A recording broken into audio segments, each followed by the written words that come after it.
दुनिया के अंदर बड़ी बड़ी तदबीरें रखने वाले, बड़े बड़े दिमाग रखने वाले, आला सलाहियतों के मालिक इंसान इस दुनिया के अंदर आए, बड़े बड़े इल्म और हुनर रखने वाले इस दुनिया के अंदर इंसान आए, लेकिन अल्लाह तबारक व तआला ने उनमें से किसी को भी जो है बका नहीं। अल्लाह तबारक व तआला ने बड़ी बड़ी सलाहियतें लेकर इस दुनिया के अंदर बड़े आला किस्म के लोगों को भेजा, लेकिन उनकी जितनी ज़िंदगी थी उतनी ही ज़िंदगी यहाँ पर गुजारे और अल्लाह तबारक व तआला के हुक्म के मुताबिक उनको मौत से दो चार होना पड़ा। अब अल्लाह तबारक व तआला ने यह नहीं देखा कि मैंने तो उसकी बड़ी सलाहियतों का मालिक बनाया था, बड़ी आला किस्म की डिग्री से अल्लाह रब्बुल आलमीन ने उसको नवाजा था, इसलिए उसको दुनिया के अंदर रहना था और मज़ीद रहना था और लंबी उम्र उसको दी जानी थी ताकि दुनिया के लोगों का फ़ायदा होता, दुनिया के लोग तरक्की करते, दुनिया में बड़ा इल्म फैलता और दुनिया के लोग जो है अपनी खुशकिस्मती उसके ज़िंदा रहने से समझते। तो अल्लाह तबारक व तआला ने ये सारी चीज़ें जो है, इन सारी चीज़ों के तस्वुर को मौत के झटके के साथ ही ख़त्म कर दिया। अल्लाह तबारक व तआला को दुनिया किस तरह चलाना है ये अल्लाह तबारक व तआला के इल्म में है। अल्लाह तबारक व तआला ने जिस मकसद के लिए दुनिया के अंदर इंसान को पैदा किया है उस मकसद में वो कामयाब होता है या ना हो, अल्लाह तबारक व तआला ने जो वक्त मुकर्रर कर दिया है उस वक्त में उसको मरना है। फिक्र उक़बा की कर आज ही बेखबर, कल न कर कल की कल का भरोसा नहीं। अल्हम्दुलिल्लाहि रब्बिल आलमीन वल आक़िबतु लिल मुत्तक़ीन वस्सलातु वस्सलामु अला रसूलिहिल करीम, अम्मा बाद। अऊज़ु बिल्लाहि समील अलीम मिनश शैतानिर रजीम मिन हमज़िही व नफ़्ख़िही व नफ़्सिही, बिस्मिल्लाहिर रहमानिर रहीम। या अय्युहल्लज़ीना आमनुत्तक़ुल्लाह हक़्क़ तुक़ातिही व ला तमूतुन्ना इल्ला व अंतुम मुस्लिमून।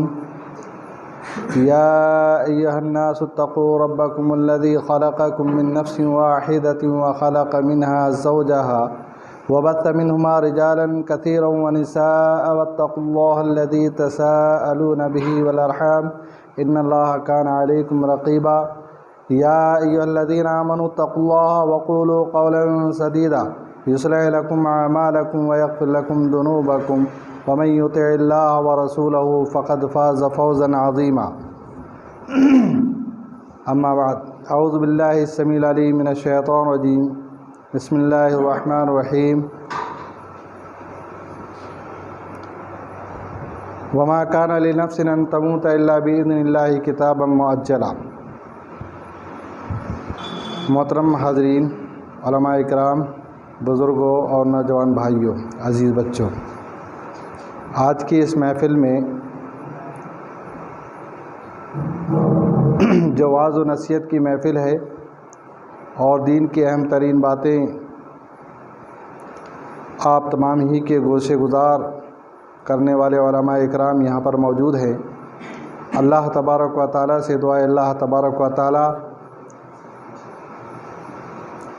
उलमा के इन खिताबात से हमें फ़ायदा उठाने और जो कुछ उन्होंने बातें बयान की हैं उसके मुताबिक अपनी ज़िंदगी बसर करने और अमल करने की तौफ़ीक़ नसीब फ़रमाए। हाज़रीन, इंसान की ये जो ज़िंदगी है ये आर्ज़ी, मुस्तक़िल और दायमी तौर पर इस दुनिया के अंदर रहने का अल्लाह तबारक व तआला ने किसी को भी मौका इनायत नहीं फ़रमाया है। हंगामी तौर पर यह मौजू मैंने इख्तियार कर लिया। दुनिया के अंदर वो लोग भी आए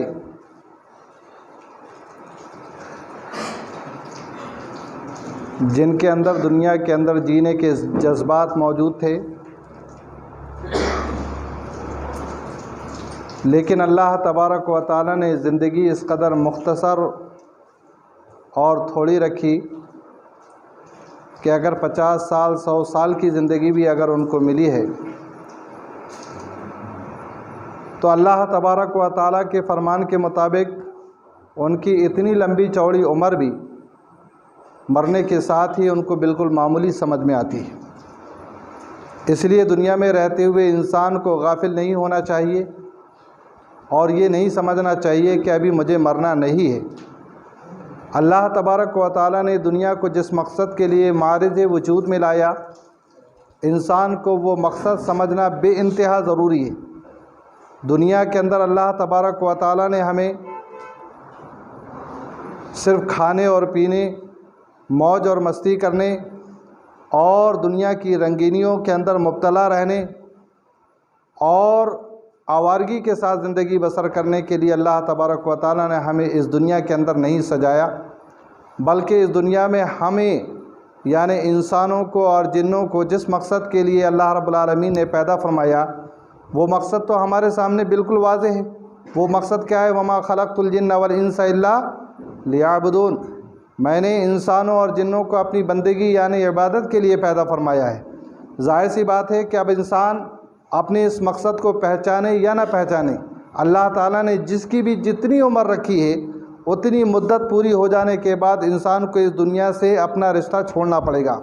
चाहे वो अब इस दुनिया से जाना चाहे, जाना पसंद करे या ना करे, या इस दुनिया से जाने पर राज़ी हो या ना हो, अल्लाह तबारक व तआला ने जिस इंसान की जितनी ज़िंदगी लिख दी है, मुकर्रर कर दी है, उतनी ज़िंदगी मुकम्मल हो जाने के बाद अल्लाह तबारक व तआला की जानिब से मामूर फरिश्ता आएगा और उसकी रूह को कब्ज़ कर ले जाएगा। मौत एक ऐसी अटल हकीकत है जिसका किसी को भी इनकार नहीं। ना तो मुसलमान उसका इनकार कर सकता है, ना काफिर उसका इनकार कर सकता है, ना कोई साबी उसका इनकार कर सकता है, ना कोई मुल्हिद उसका इनकार कर सकता है। दुनिया का कोई भी इंसान, खा वो अल्लाह को मानने वाला हो या अल्लाह तबारक व तआला को ना मानने वाला हो, अल्लाह तबारक व तआला के वजूद को तस्लीम करने वाला हो या अल्लाह तबारक व तआला के वजूद को तस्लीम ना करने वाला हो, दुनिया के अंदर बड़ी बड़ी तदबीरें रखने वाले, बड़े बड़े दिमाग रखने वाले, आला सलाहियतों के मालिक इंसान इस दुनिया के अंदर आए, बड़े बड़े इल्म और हुनर रखने वाले इस दुनिया के अंदर इंसान आए, लेकिन अल्लाह तबारक व तआला ने उनमें से किसी को भी जो है बका नहीं। अल्लाह तबारक व तआला ने बड़ी बड़ी सलाहियतें लेकर इस दुनिया के अंदर बड़े आला किस्म के लोगों को भेजा, लेकिन उनकी जितनी ज़िंदगी थी उतनी ही ज़िंदगी यहाँ पर गुजारे और अल्लाह तबारक व तआला के हुक्म के मुताबिक उनको मौत से दो चार होना पड़ा। अब अल्लाह तबारक व तआला ने यह नहीं देखा कि मैंने तो उसकी बड़ी सलाहियतों का मालिक बनाया था, बड़ी आला किस्म की डिग्री से अल्लाह रब्बुल आलमीन ने उसको नवाजा था, इसलिए उसको दुनिया के अंदर रहना था और मज़ीद रहना था और लंबी उम्र उसको दी जानी थी ताकि दुनिया के लोगों का फ़ायदा होता, दुनिया के लोग तरक्की करते, दुनिया में बड़ा इल्म फैलता और दुनिया के लोग जो है अपनी खुशकिस्मती उसके ज़िंदा रहने से समझते। तो अल्लाह तबारक व तआला ने ये सारी चीज़ें जो है, इन सारी चीज़ों के तस्वुर को मौत के झटके के साथ ही ख़त्म कर दिया। अल्लाह तबारक व तआला को दुनिया किस तरह चलाना है यह अल्लाह तबारक व तआला के इल्म में है।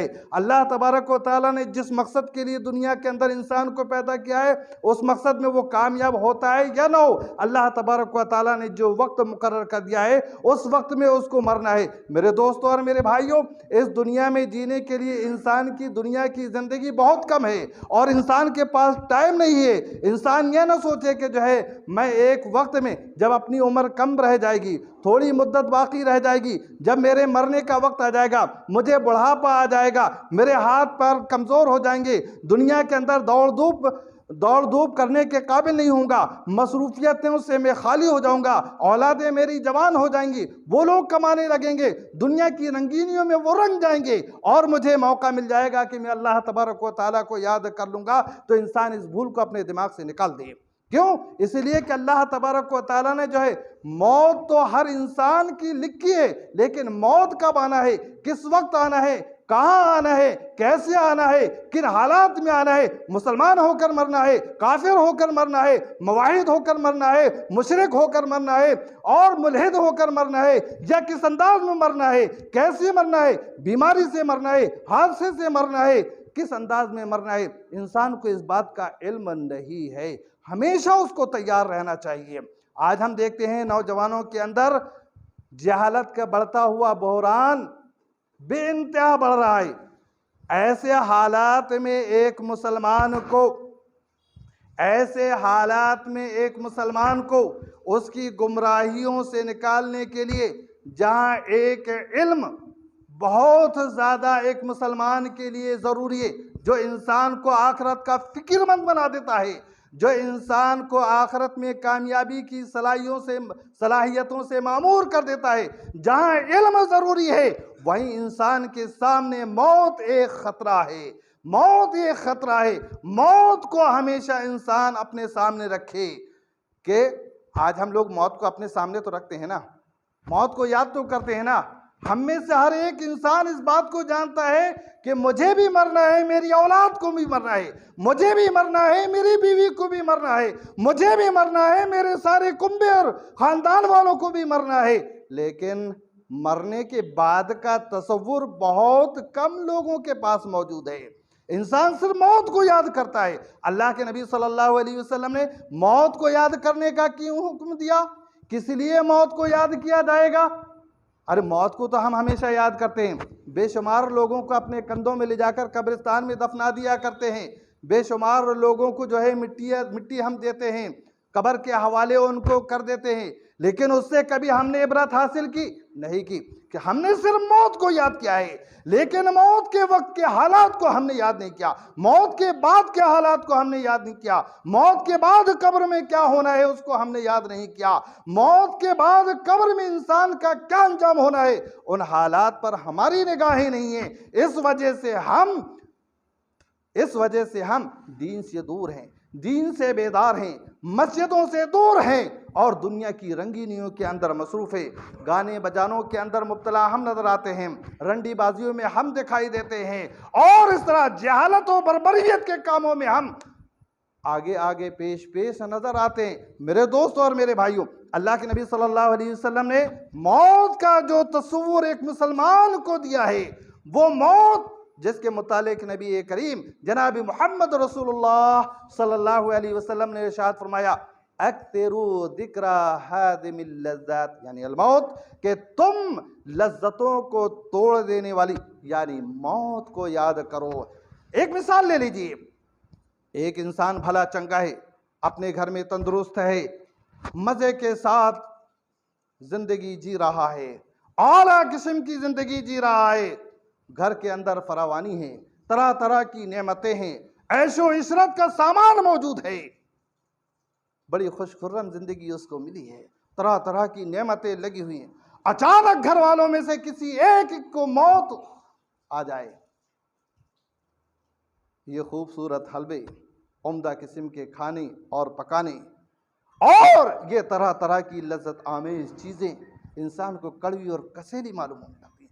तो इसलिए नबी करीम सल्लल्लाहु अलैहि वसल्लम ने फरमाया, अक्सिरू ज़िक्रा हाज़िमिल लज़्ज़ात, यानी अलमौत, के लज्जतों को तोड़ देने वाली यानी मौत को तुम याद करो, ज़्यादा से ज़्यादा याद करो। एक और हदीस अल्लाह के नबी सल्लल्लाहु अलैहि वसल्लम ने इरशाद फरमाया, वक्त मुझे बहुत कम मिला है, इस कम वक्त में जो है मुख्तसर सी चीज़ें आपके सामने रख रहा हूँ। अल्लाह के नबी सल्लल्लाहु अलैहि वसल्लम ने एक और हदीस में इरशाद फरमाया, इन्ना हादल कुलूब तज़दउ कमा यज़दउल हदीद इज़ा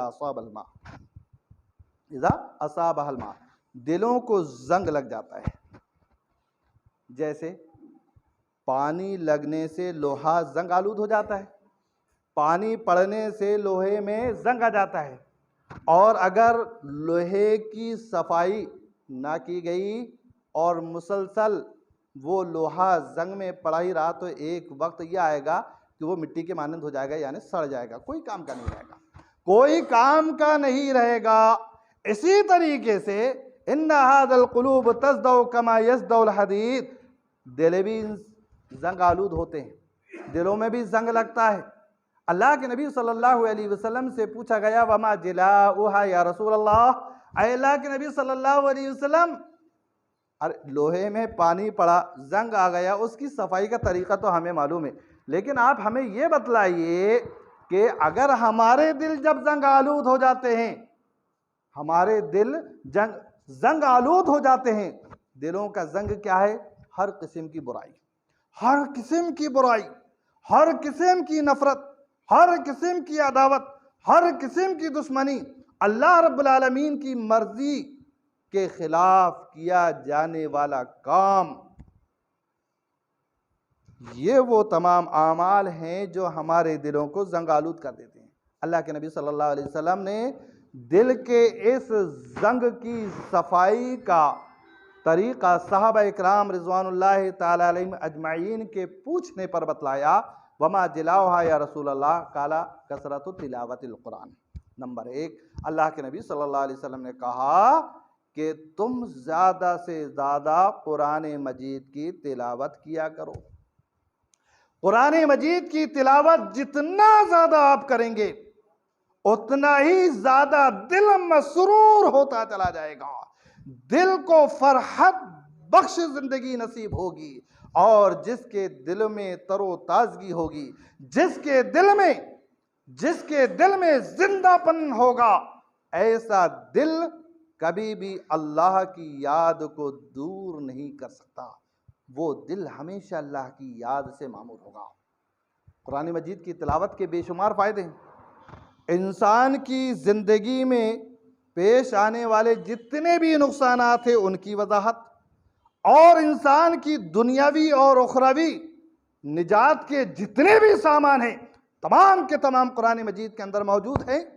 अब एक मुसलमान सिर्फ कुरान की ज़ाहिरी तिलावत यानी नादरे कुरान जानता है, ठीक है, तर्जुमे से नहीं जानता, तब भी वो तिलावत करे।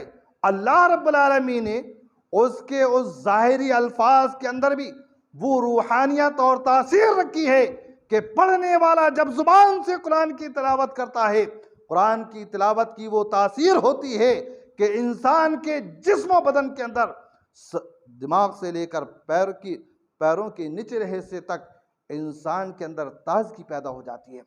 दुनिया के तमाम शोरा इकराम इकट्ठा हो जाएं, तरह तरह के कलाम अपने पेश करें, लेकिन हर एक का कलाम सुनते सुनते इंसान बेजार हो जाएगा। एक दो वक्त सुनेगा, अच्छा मालूम होगा, लेकिन बाद में उनके कलाम के अंदर भी कोहनापन दिखाई देगा। दुनिया के तमाम अफसाने उठा लिए जाएं, एक से दो बार इंसान पढ़ेगा, मजा आ जाएगा, बार बार पढ़ने की कोशिश करेगा, बेजार हो जाएगा। अल्लाह का ये वो कलाम है, 1400 साल हो गए और बीत गए, हर जमाने में तरोताजा है, हर जमाने के लोगों के अंदर एक नई सोच पैदा करने वाला, जिंदगी का एक नया रुख देने वाला, जिंदगी के अंदर एक नया इनकलाब पैदा करने वाला। बड़े बड़े मुफस्सिर इस दुनिया के अंदर आए, बड़े बड़े मुबल्लिग आए, बड़े बड़े मुहक्किकीन इस दुनिया के अंदर आए, आला किस्म की सलाहियतों के मालिक, ज़बरदस्त उलूम व फ़ुनून के माहिरीन इस दुनिया के अंदर आए। सादे अंदाज में अल्लाह रब्बुल आलमीन ने कुरान मजीद की तंजीम की है। आम इंसान भी समझ सकता है, ख़ास लोग भी समझ सकते हैं। अल्लाह ने कुरान मजीद को समझाने के लिए, समझने के लिए दस्तूर हयात बनाकर नाजिल किया है। पढ़ता है, ज़ाहिरी अल्फाज से भी उसके अंदर इनकलाब पैदा होता है, और जो लोग समझते हैं उनकी ज़िंदगी में तो ज़बरदस्त इनकलाब पैदा होता है। आपको मालूम है, कुरान मजीद की तिलावत जब होती है, इंसान का दिल सुनने को चाहता है, पढ़ने को चाहता है, मतलब नहीं मालूम, मगर कुरान मजीद का जो अंदाज़ है उससे इंसान मुतासिर हुए बगैर नहीं रह सकता। दूसरी चीज़, अल्लाह के नबी सल्लल्लाहु अलैहि वसल्लम ने फरमाया कसरतो ज़िक्रिल मौत, कि तुम मौत को कसरत से याद किया करो। एक तीसरी और हदीस में अल्लाह के नबी सल्लल्लाहु अलैहि वसल्लम ने क्या इरशाद फरमाया, नहीं तो कुम अन ज़ियारतिल क़ुबूर फ़ज़ूरू बिहा फ़इन्नहा तुज़क्किरुल मौत, कि मैंने तुम्हें कब्रों की ज़ियारत करने से मना फरमाया। समझ गया ना, मैंने कब्रों की ज़ियारत करने से मना फरमाया। नहीं तो कुम अन ज़ियारतिल क़ुबूर फ़ज़ूरू बिहा, लेकिन अब तुम कब्रों की ज़ियारत करो। कब्रों की ज़ियारत किस माने में करना है? अल्लाह के नबी सल्लल्लाहु अलैहि वसल्लम ने पहले क्यों मना किया था, बाद में कब्रों की ज़ियारत की इजाज़त क्यों दे दी? आया ज़ियारत करने का मतलब वो है जिस तरह जो है कब्र परस्त लोग, मुर्दा परस्त लोग कब्रों में जाकर जो हरकतें किया करते हैं, शिर्क किया करते हैं, गैरुल्लाह को पुकारा करते हैं, मदद तलब किया करते हैं मुर्दों से, मुर्दों के सामने अपने हाथ जोड़ते हैं, उनके नाम की नजर नियाज करते हैं, उनके नाम की कुर्बानियाँ करते हैं, उनके नाम के बकरे छोड़ा करते हैं, उनके नाम का ज़बाह करते हैं और उनके नाम पर सांड छोड़ा करते हैं वगैरह वगैरह, या चादरें चढ़ाया करते हैं, या और भी इस तरह की दीगर हरकतें जो की जाती हैं, उन हरकतों के करने के लिए शरीयत इस्लामिया ने कब्रों की ज़ियारत का हुक्म दिया। हाँ, या फिर उसके पीछे, उसके पसे पर्दा और कोई राज मौजूद है तो सुन लीजिए, दरअसल ये जो कुछ किया जा रहा है ये तमाम के तमाम वाहियात है, बेकार है, हराम है। कब्रों तक इस माने में जाना कि वो लोग इंसानों का कुछ कर सकते हैं, तकदीरों को बदल सकते हैं, फतह और नुसरत दे सकते हैं, इंसान के काम आ सकते हैं, या दुनिया और आखिरत के लिहाज से वो इंसान की कुछ मदद कर सकते हैं, तो अगर ऐसा अकीदा है तो ये तमाम के तमाम बातिल अकीदे की बुनियादें हैं। इन तमाम के परे अल्लाह के नबी सल्लल्लाहु अलैहि वसल्लम ने जो बात बताई वो ये है, फ़इन्नहा तुज़क्किरुल मौत, तो मौत, क्योंकि उससे मौत याद आती है। कब्रों की ज़ियारत का मतलब इंसान को मौत याद करना है। अल्लाह के नबी सल्लल्लाहु अलैहि वसल्लम ने कब्रिस्तान जनाजे को लेकर जाने का हुक्म क्यों दिया, उसमें लोगों को ज़्यादा से ज़्यादा शरीक होने की तरगीब क्यों दी अल्लाह के नबी सल्लल्लाहु अलैहि वसल्लम ने, तो वो इसी माने में कि इंसान देखे आज तक तो हमारे बीच रह रहा था, लोगों के बीच आबाद था, हमारे ही जैसा चल रहा था, हमारे ही जैसे खा रहा था, पी रहा था, जिंदगी गुजार रहा था, आज मनो मिट्टी के नीचे हमने अपने हाथों से दफन कर दिया। हमारे वहाँ से वापस लौटने के बाद पता नहीं ये अपने सवालों के जवाब में कामयाब होता है, अल्लाह तबारक व तआला की अजाब का शिकार होता है, एक अंधा फरिश्ता जो मुसल्लत है उसके गुर्जों का वो शिकार होता है, या जन्नत के, या उसकी कब्र उसके लिए जन्नत साबित होती है, ये जहन्नम उसके लिए साबित होती है। अभी तक तो उजालों में था, अब अंधेरे में है। अभी तक जो है वो ठंडी हवाओं का लेने का आदी था, अब यहाँ पर हवा भी नहीं मिलने वाली है। तो मेरे दोस्तों और मेरे भाइयों, हमें गौर ये करना है कि अल्लाह के नबी सल्लल्लाहु अलैहि वसल्लम ने जो मौत को बार बार याद करने का हुक्म दिया है तो किस माने में दिया है? वो इसी माने में कि हमारी इस्लाह हो जाए, दुनिया की फ़िक्र से हमारी आखिरत ख़राब ना होने पाए। इसीलिए अल्लाह के नबी सल्लल्लाहु अलैहि वसल्लम ने मौत को याद करने की तरगीब दी। अल्लाह रब्बुल आलमीन से दुआ है अल्लाह तबारक व तआला हम तमाम मुसलमानों को उखरवी तैयारी की तौफीक नसीब फरमाए। आमीन। व आखिरु दावाना अल्हम्दुलिल्लाहि रब्बिल आलमीन।